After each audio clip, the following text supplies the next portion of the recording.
우리는 살아가면서 참 기도가 중요한 줄 알고 있어요. 기도할 때 하늘 보좌가 움직이고 천군 천사가 동원된다는 것도 알고 있는데 왜 우리는 기도를 잘 하지 않을까? 그래서 그 누가 내 치즈를 옮겼을까에서 따와서 누가 내 기도를 옮겼을까라는 제목으로 오늘 메시지를 하려고 합니다. 한 질문을 한번 던져볼게요.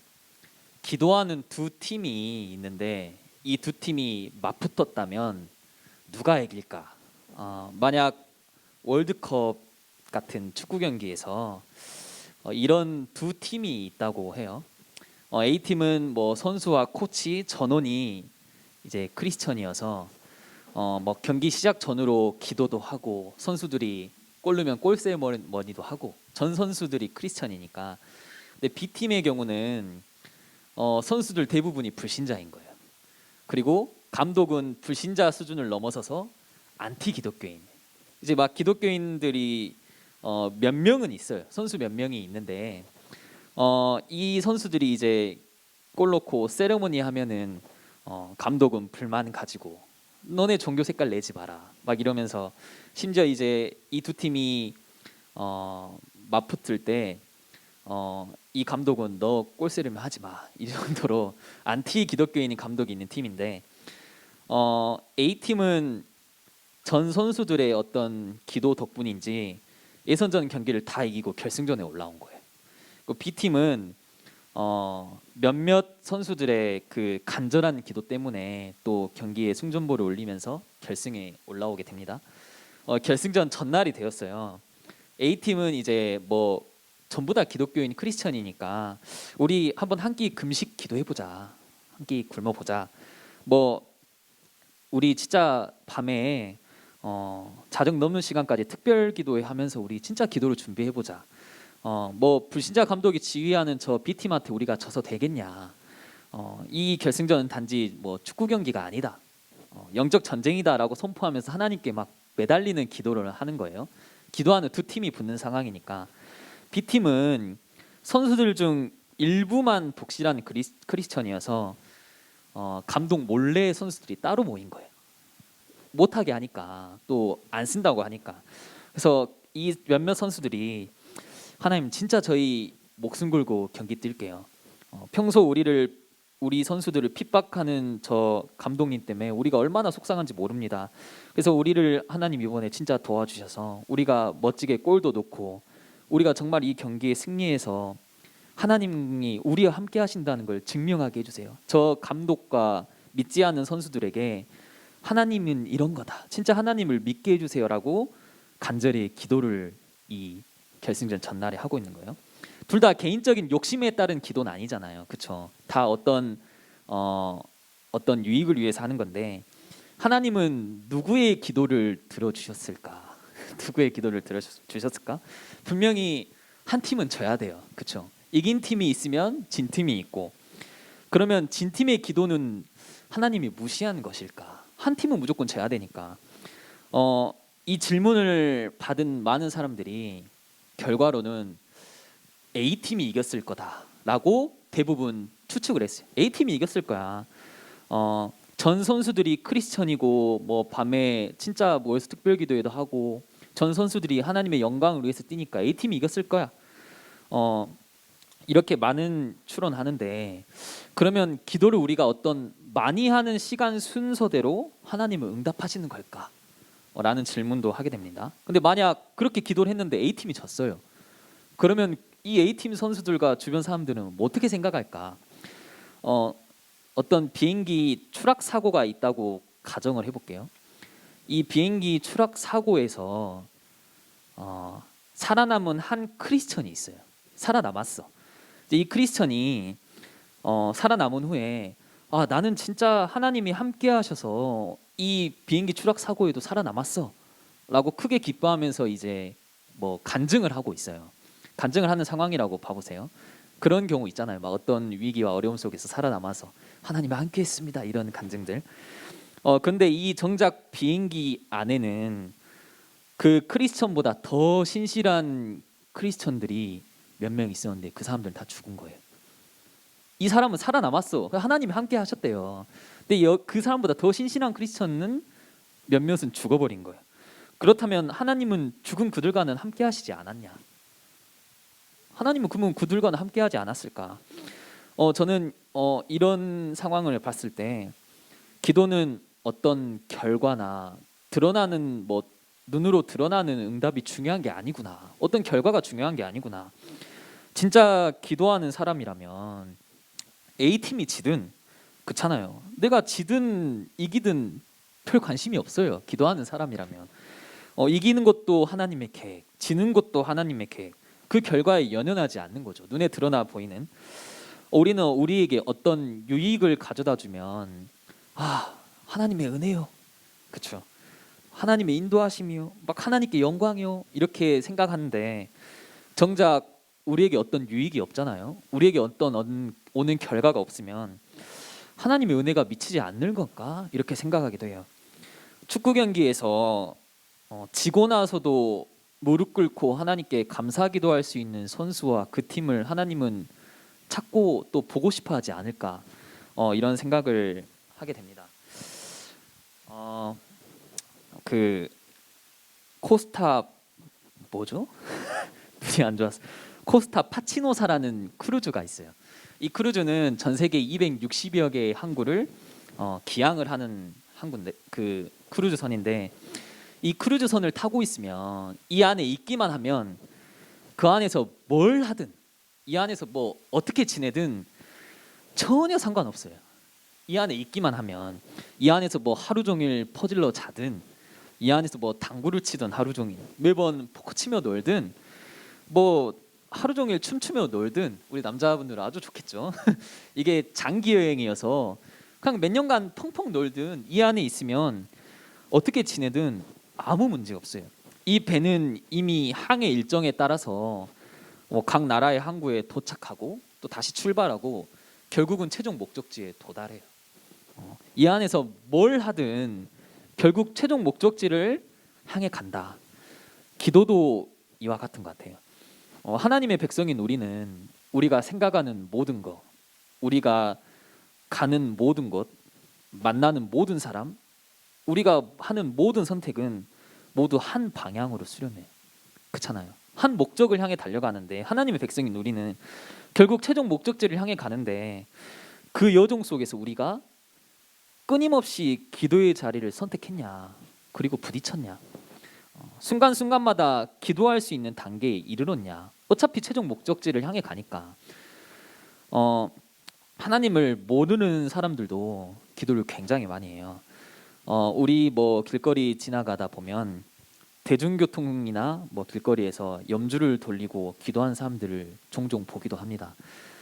수능을 치르고 있는 내내 학교 교문 바깥에서 학부모님들이 이 정문에는 못 들어가니까 정문 앞에서 염주를 돌리고 기도하는 학부모님들이 꽤나 많고 항상 수능 뉴스에 보면 그런 영상들이 나와요. 뉴스 안에서 염주 돌리고 이렇게 기도하는. 누군가는 저를 굉장히 열심히 다니기도 해요. 뭐 108배, 1000배, 3000배. 예전 1박 2일 프로그램 보니까 은지원 그 연예인은 불교인 것 같아요. 그래서 108배를 하더라고요. 근데 108배를 하고 나는데 땀 범벅인 거예요. 본인이 촬영하는 것도 잊어버렸어요. 3000배 같은 경우는 쉬지 않고 걸리는 시간이 10시간이래요. 한 번도 안 쉬었을 때 10시간. 그 중간에 쉬고 뭐 밥도 먹고 하면은 더 걸리겠죠.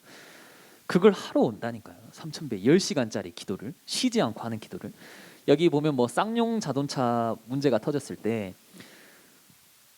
진짜 눈이 안 좋나 봐요. 노안이 와버렸습니다. 그래서 조속한 해결을 위한 뭐 3만 배 기도 이런 걸 드리는 거예요. 이 문제를 해결하기 위해 뭐라 되죠? 3000배 철야 기도. 이 많은 직원들이 이 3000배를 드리고 있다니까요. 실제로 이런 기도를 하고 있어요. 이런 정성들을 모으니까 실제로 뭔가가 나도 모르는 결과가 나타나는 듯 같이 보이기도 해요. 이렇게 열심히 하니까 막 내 몸이 막 편안해지고 정갈해지고 그런 느낌이 오는데 사람들에게 시간이라는 건 둥둥하게 주어지는 것 같아요. 그렇죠. 균등하게 주어져요. 이 시간이 차별적으로 주어지지 않아요. 저도 24시간, 뭐 주하는 20시간 이런 게 아니에요. 다 똑같이 주어지는데 이 시간을 활용할 때 우리가 어떤 사람들은 이 시간을 사람들과 함께 보내는 게 불편한 거예요. 그래가지고 막 많은 시간을 혼자 보내는 사람들이 있어요. 뭐 은둔형, 외톨이형, 뭐 방구석형, 막 그런 혼자 보내는 걸 굉장히 좋아하는 사람들 있잖아요. 반대로 다른 어떤 사람은 이 혼자 있는 시간을 견디지 못하는 거예요. 그래서 다른 사람들과 막 맞장구도 쳐줘야 되고 이 소리도 왁자지껄해야 아 내가 살아있구나, 내가 살아 숨쉬는구나 라는 걸 느끼는 사람들이 있어요. 이 두 부류의 사람들이 있죠. 근데 기억해야 할 건 어떤 유형의 사람들이든 혼자 있는 시간은 반드시 주어진다는 거. 어떤 유형의 어떤 스타일의 사람이든 혼자 있는 걸 좋아하든 밖에서 사람들과 교류하는 걸 좋아하든 누구에게나 혼자 있는 시간은 반드시 주어진다. 그 시간을 우리가 어떻게 보내느냐에 따라서 이 결과는 뭔가 현격하게 달라지는 거예요. 이 시간이 너무 중요하니까. 결국은 우리가 아무리 기도를 강조해도 그렇잖아요. 제가 기도는 이런 거다. 기도할 때 하늘 보좌가 움직여. 기도할 때 시공간 초월해서 진짜 하나님의 역사에 천군 천사가 일어나. 기도가 어떤 능력인 줄 아니? 그리고 우리가 메시지 때 기도해야지. 맞아, 나 진짜 기도해야지. 끄덕인 경우가 저도 굉장히 많아요. 진짜 기도해야겠다. 막 이렇게 마음을 올릴 때가 많은데 각자 중요한 건 혼자 있는 시간에 실제 기도를 해야 된다는 거예요. 아무리 기도가 중요하고 기도가 성경에서 굉장히 중요하고 우리가 담임 목사님 통해서 느헤미야의 기도를 배웠지만 혼자 있는 시간에 기도를 해야 된다. 우리에게 뭐 피를 나눈 가족도 있고 뭐 마음이 통하는 친구가 있어도 혼자 있는 시간에 그 사람들이 내 영적인 부분을 채워줄 수 없어요. 그렇잖아요. 내 영적인 부분을 알 수도 없고 피를 나눈 가족이라도. 그래서 혼자 있는 시간에 우리가 실제로 기도를 해야 된다. 존 낙스라는 그 스코틀랜드의 사람이 있는데 이런 명언이 이 사람을 통해 탄생해요. 기도하는 한 사람이 기도하지 않는 한 민족보다 강하다. 1500년대예요. 스코틀랜드에서 이 존 낙스가 복음을 전하고 있어요. 근데 그때 그 당시 스코틀랜드의 여왕은 메리 여왕인데 가톨릭 열심히 신자인 거예요. 가톨릭 신자. 그러니까 이 스코틀랜드에서 개신교 이 기독교 신자들을 모두 죽여라라고 명한 거예요. 핍박을 떠나서 죽여라. 그냥 생명을 다 없애버려라. 이렇게 명령을 했죠. 가톨릭 열심히 신자니까. 소식을 들은 이 존 낙스가 자기 서재에 들어가서 이 피를 토하는 뭔가 애통한 마음으로 기도하기 시작해요. 하나님, 스코틀랜드를 저에게 주세요. 아니면 저를 죽여주세요. 실제 그렇게 기도했대요. 스코틀랜드를 저에게 주시든 아니면 저를 죽여주시든. 그가 기도하는 방 안의 창문에는 저 여왕이 살고 있는 궁전이 보였어요. 저 궁전을 향해서 한 곳을 바라보면서 같은 기도를 하루에 몇 시간씩 되풀이하면서 기도하는 거예요. 그리고 얼마 지나지 않아서 이 여왕에게 중풍이 걸렸어요. 그래서 그 당시 중풍이라 하면은 죽는 병이에요. 그 여왕이 죽을 날이 다가온 거예요. 그래서 여왕이 죽기 전에 이런 고백을 여왕을 통해 했어요. 존 낙스 한 사람의 기도가 영국의 100만 대군보다 낫다 하고 말을 남기고 죽은 거예요. 그래서 이런 말이 나온 거예요. 기도하는 한 사람이 기도하지 않는 한 민족보다 강하다. 한 사람의 기도를 통해서 이 스코틀랜드 전체 수많은 기독교인들이 살았다니까요. 죽이라고 명령을 한 상황인데 저는 이 기도를 보면서 기도를 실제 하는 게 중요하구나. 기도를 진짜 해야 되는구나. 다윗의 기도를 한번 보겠습니다. 저는 이 본문을 읽으면서 진짜 다윗은 대단하다. 이런 사람이 있었을까라는 정도로 진짜 대단했는데 이 기도 전 상황이 어떤 상황이냐면 다윗이 힘들 때가 아니에요. 이제까지 모든 전쟁을 다 승리하고 이 다윗이 모든 전쟁을 승리한 후에 모든 이스라엘 백성들이 막 다윗왕한테 박수갈채를 보내고 있는 상황이에요. 역시 우리 왕입니다. 역시 우리는 진짜 이스라엘 나라가 막강해졌습니다. 이런 상황 속에 다윗이 어떤 기도를 드리는지 다윗 왕이 주 다윗 왕이 여호와 앞에 들어가 앉아서 이르되 주 여호와여 나는 누구이오며 난 누구며 내 집은 무엇이기에 나를 여기까지 이르게 하셨나이까. 박수갈채 받은 다음에 한 기도라니까요.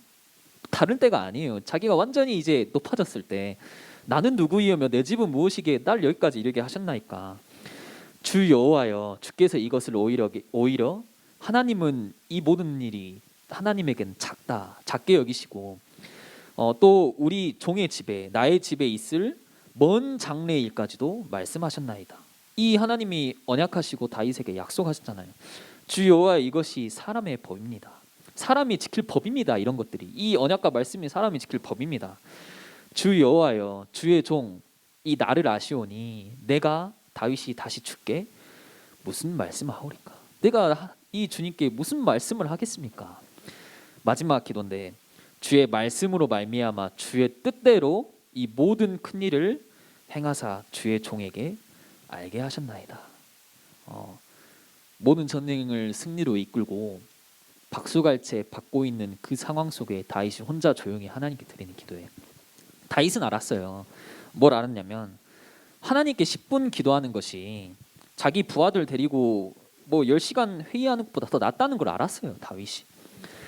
저도 진짜 이번 한 주 하나님 이 본문 가지고 내가 어떻게 설교해야 되는지 알려주세요. 이런 기도했다니까요. 하나님 진짜 내가 어떻게 설교해야 됩니까? 하나님 여기가 뭔가 내 마음에 꽉 막혀 있는데 이걸 어떻게 뚫어야 되는지 알려주세요. 왜냐하면 제가 이거 가지고 10시간 고민하는 것보다 그냥 하나님께 10분 기도하는 게 더 편안한 마음이 가져진다니까요. 제가 아무리 고민해봤자 하나님께 기도하지 않는 고민은 쓸모없는 고민이에요.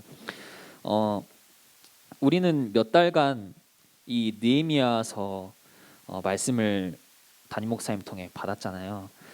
느헤미야서의 가장 마지막 13절 끝부분 마지막 4절 28절에 31절에는 느헤미야가 이 모든 사역을 이제 정리도 하고 마무리하면서 어떻게 하죠?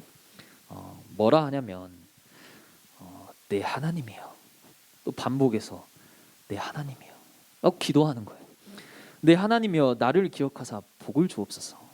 느헤미야 사건 사고 보면은 뭐 엄청난 사건도 있었죠. 뭐 엄청난 일도 일어났고 성전 건축도 회복되고 막 다시 예배 회복하고 엄청난 일이 다사다난 일이 있었지만 마지막에 내 하나님이여 라고 기도하는 거예요. 이 느헤미야가.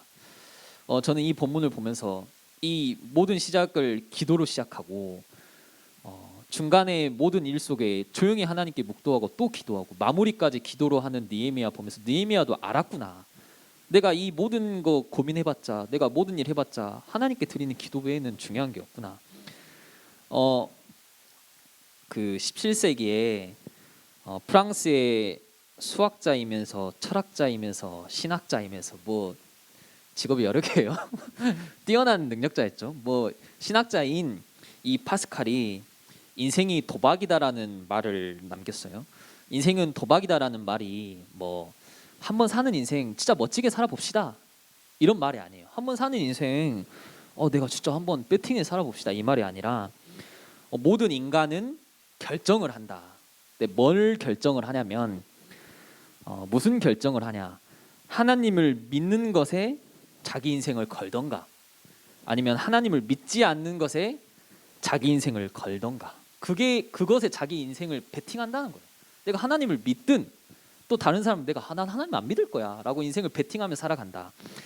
근데 제가 질문을 하나 해보고 싶어요.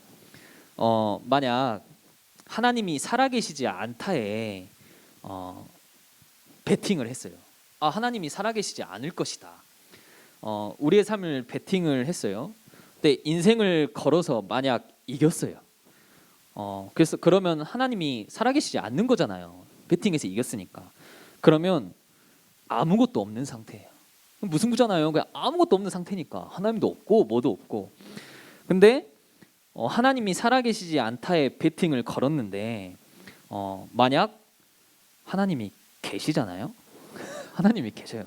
그럼 뭐가 있죠? 지옥이 있어요. 그렇죠? 지옥 가는 인생인 거예요. 하나님이 살아계시지 않다에 베팅을 걸었고 하나님은 살아계셨으니까. 근데 반대로 우리 삶을 하나님이 있는 것에 베팅을 했어요. 근데 하나님이 없어요. 베팅했는데 없어요. 그러면 아무것도 없는 상태. 그렇잖아요. 무승부잖아요. 아무것도 없는 상태. 하나님 인생 하나님께 걸었는데 하나님이 없었어. 근데 하나님의 있는 것에 베팅을 하고 죽었더니 하나님이 계신 거예요. 그럼 뭐가 있겠죠? 천국이 있죠. 천국 가는 인생인 거예요. 하나님의 있는 것에 베팅을 하면 최소 무승부. 저도 번전. 그렇잖아요. 하나님이 없는 것에 베팅을 하면 이겨야 번전. 그렇죠. 지면 아주 최악. 물론 이 말이 안 되는 성립이에요. 물론 하나님이 살아 계시죠. 이 베팅 자체가 성립이 안 되지만 이거 신학적인 그거 아닙니다. 그래서 물론 하나님이 살아 계시고 베팅 자체 성립이 안 되지만 이 문구를 봐서도 진짜 베팅할 만하구나. 저도 본전이니까. 저는 또 여러분 중에는 인생을 하나님께 베팅한 사람들이 있을 거예요. 저도 인생을 하나님께 베팅했고 하나님이 살아 계신다에 베팅을 했고 그걸 베팅하고 나니까 하나님께 드리는 기도가 어마어마한 거예요. 그러고 나서 보니까 성경뿐만 아니라 인류 역사의 수많은 증거가 기도의 능력을 통해 일어난 일이 증인과 증거들이 너무나도 많아요. 그렇잖아요. 아까 존 낙스며 뭐 다윗의 기도며 느헤미야의 기도며 여러분이 기도를 하고 안 하고는 여러분의 선택이에요. 인생은 B와 D 사이의 C라고도 하잖아요. 이번 주 월요일부터 금요일까지 그 새벽기도 주간이에요. 저는 새벽기도를 하기로 베팅을 했어요. 그래서 인생은 도박이다라고 하니까 새벽기도 하기로 베팅을 했습니다. 6시 전에 일어나서 새벽에 나는 기도 할 거다. 새벽에 뭐 여러분이 이걸 참여 안 하고 하고는 여러분의 선택이에요. 충분히 저는 의미를 설명했다고 생각하고 여러분이 YLS 같은 경우도 여러분이 베팅한 거잖아요. 난 아침에 일어날 거야. 난 아침에 체조할 거야. 나는 매일 밤 10시에 참여하고 성경도 외우고 아이들 지도할 거야. 여러분이 베팅한 거잖아요. 그렇죠? 순간순간마다 우리는 크루즈 여행이라 있어요. 아까 뭐였죠? 뭐 파스타치오인가? 그래서 코스타 뭐 크루즈 여행을 가는 최종 목적지를 향해 가는 그런 크루즈 여행을 타고 가는 우리 인생에 순간순간마다 우리가 기도의 자리를 선택할 수 있다면, 기도의 순간들을 선택할 수 있다면, 학기가 새로 시작하고 개학하는데 뭐 여러 명 있죠. 뭐 수강시청 실패해서 18학점 들어야 되는데 막 12학점만 선택되고, 그렇죠? 막 멘붕어죠. 그렇지만 우리가 인생을 시작하면서 대학생활 내가 진짜 하나님께 인생을 걸고 순간순간마다 기도의 자리를 선택할 수 있다면, 제가 대학교 3, 4학년 때 복수 전공을 했어요. 경영학과를 이제 복수 전공했는데 원래 있던 과에서 다른 과로 복수 전공하다 보니까 아는 사람이 한 명도 없는 거예요. 그 느낌 아십니까? 수업 들어도 아는 사람 없어. 건물이 그렇게 크고 사람이 많은데 아는 사람 한 명도 없어. 뭐 제 선택이니까 복수 전공한. 초반에 너무 힘든 거예요. 말할 사람도 없죠. 이거 이 조대는 건물과 사이가 너무 멀어가지고 저기 갔다 여기 갔다 하면은 하루 진이 빠져서 그냥 한 곳에 머물러야 되는데 너무 힘들고 순간 너무 외로운 거예요. 어차피 제가 선택했지만 그때 제가 생각을 바꾸고 매일 아침에 일찍 가서 그 로비에 공부할 수 있는 곳이 있었거든요. 아침에 매일 하나님께 기도하고 사모늘로 시작했어요. 그러니까 외롭지가 않은 거예요. 그리고 기도하는 그 순간에 하나님이 주신 아이디어를 가지고 내가 어떤 그림도 그려보고 어떤 학업에 응답받기도 하고, 우리가 순간순간마다 하나님께 기도할 수 있는 기도의 자리를 선택한다면 그게 하나님이 원하시는 인생이지 않을까? A팀이 축구 경기에서 A팀이 이기든 B팀이 이기든 중요한 게 아니에요. 무조건 한 명은 져야 되잖아요. 뭐 지면 그게 실패한 겁니까? 근데 하나님은 그럼에도 불구하고 너가 계속 기도하고 감사할 수 있다면 그게 하나님이 가장 원하시지 않을까?